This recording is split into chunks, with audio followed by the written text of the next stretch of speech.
Report Bhavnagar Dinesh Kumar પી બાબરિયા ઘેટી। નમસ્કાર દર્શક મિત્રો, આપ જોઈ રહ્યા છો IHRPC ન્યૂઝ। હું છું સોલંકી દર્શના। બોટાદ જિલ્લાના ગઢડા શહેરમાં પોલીસ સ્ટેશનના પીઆઈ વિરુદ્ધ એક ગંભીર મામલો પ્રકાશમાં આવ્યો છે। જીગરભાઈ રેણુકાએ બોટાદના એસપી સાહેબને લેખિતમાં રજૂઆત કરી છે કે ગત 3 સપ્ટેમ્બર 2025ના રોજ ગઢડામાં જલજીને 11નો મેળો યોજાયો હતો। મેળામાં રોજગાર માટે જીગરભાઈએ નાની દુકાન ખોલી હતી, ત્યારે પીએસઆઈ સાહેબ ત્યાં આવ્યા અને એમને પૂછ્યું કે તું શેના પૈસા ઉઘરાવે છે। જીગરભાઈએ જણાવ્યું કે તેઓએ પાર્કિંગ ભાડે લીધું છે અને નિયમ મુજબ કાર્ય કરી રહ્યા છે, પરંતુ પીએસઆઈ સાહેબે તેમને ધમકી આપતા કહ્યું કે આ પૈસા તારે નહીં, અમારે ઉઘરાવવાના છે।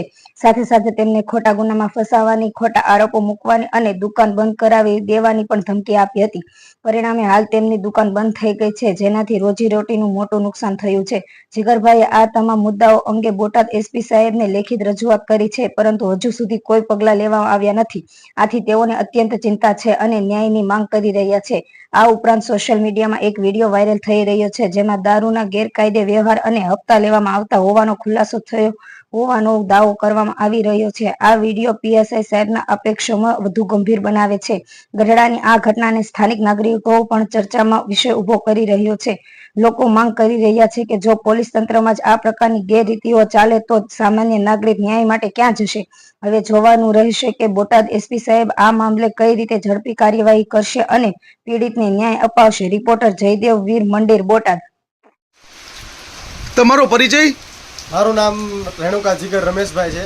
હું આ ગરડાનો રહેવાસી છું અને હું એક અહીંયા હોટલ ચલાવતો હતો પહેલાં। હવે જીગરભાઈ, તમે કંઈક એસપી સાહેબને રજૂઆત કરી છે, અરજી કરી છે, તો શું છે વિગત?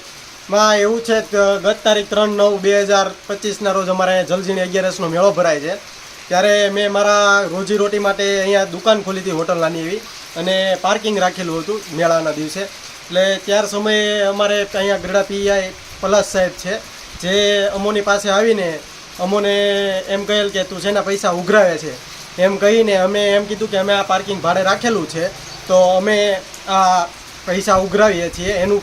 તો મને ધાક ધમકી આપીને એમ કીધું કે અમારે પૈસા અમારે ઉઘરાવવાના છે, તારે નથી લેવાના, એમ કરીને મને ગુનામાં સંડોવાયેલ દેવાની અને મારી ઉપર ખોટા કેસ કરવાની આરોપો નાખીને એવી રીતે મને ધાક ધમકી આપી અને તારી દુકાન બંધ કરાવી દઈશ અને તને ચલાવવા નહીં દઉં, એ બધી ધાક ધમકી આપીને મને એ કેસોથી ઓલું કરાવીને મને મારી દુકાન બંધ કરાવી છે પલાસ સાહેબે। અને જીગરભાઈ, આ અંગે તમે કોને રજૂઆત કરી? આ અંગે મેં બોટાદ એસપી સાહેબને અરજી કરેલી છે। હજી કોઈ તમને પ્રત્યુત્તર મળ્યો છે કે? ના, હજી સુધીમાં કોઈ મને પ્રત્યુત્તર મળ્યો નથી। હાલ જીગરભાઈ, કંઈક ગરડામાં દારૂનો વિડીયો વાયરલ થયો છે, એ મારામાં છે વોટ્સઅપમાં, જેમાં પલાસ સાહેબનું નામે પણ બોલે છે કે દારૂની જે વેરાફેરી થાય છે અને જે દારૂ અમાવા આવે છે એ લોકો પણ કહે છે કે પલાસ સાહેબને અમે હપ્તો આપ્યા છીએ એમ। અને જીગરભાઈ, તમે એવું માનશો કે ખરેખર દારૂ ગરડામાં વેચાય છે? હા, ખરેખર ખુલ્લેઆમ દારૂ વેચાય છે અને જે હપ્તાથી બધું ભરણ પોષણ બધું ચાલુ છે પોલીસવાળાને। તો આગામી સમયમાં તમને એસપી સાહેબ જવાબ માટે બોલાવશે તો તમે ત્યાં રજૂઆત કરશો આ અંગે? હું ચોક્કસથી રજૂઆત કરીશ એસપી સાહેબને જે હશે।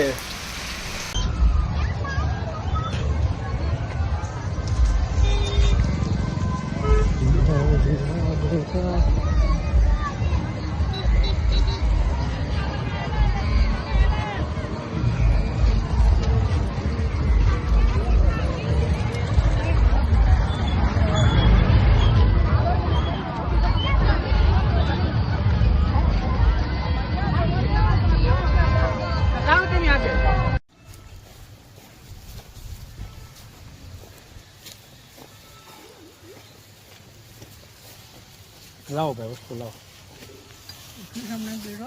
જો પોલીસ વાળા હેરાન ન કરે ખોટા। પેલા સાહેબ નો હપ્તો ઉપાડી ન કરો, તમે આલ્યો કામ કરી લ્યો, આલ્યો આ કાળું ઝબડું મારે આ બીજી ડિલિવરી છે, પૈસા લાવો કામ કર। 1 જ મિનિટ હો, પૈસા